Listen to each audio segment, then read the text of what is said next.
তোমরা অনেকে ভাবো যে যারা ভিডিও করে তারা হয়তো বাড়ির কাজকর্ম করে না। তো তোমাদের একটা কথা বলে রাখি, সবারই ফ্যামিলি আছে, সবারই বাড়িতে প্রচুর কাজ থাকে। তাদের কাজগুলোতে কেউ করে নেয় না, সকলকে নিজের নিজের কাজ করতে হয়। তো তোমরা ভাবো যে আমি এত ভিডিও করি, আমি মনে হয় কাজকর্ম করি না।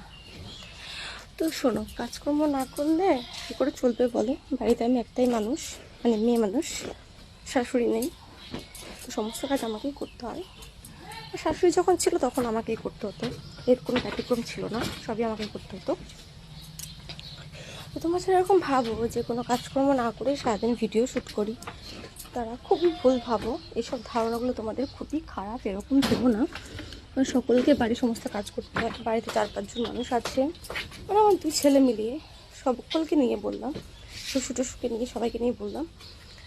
তাদের রান্না বান্না কাজকর্ম সমস্ত কিছু তো আমাকে দেখতে হয়, তাই না বলো? তো না জেনে না বুঝে কাউকে এরকম নেগেটিভ কমেন্ট করো না, কারণ তারও খারাপ লাগে শুনতে। তো ঠিক আছে, সবাই ভালো থেকো, টাটা, বাই।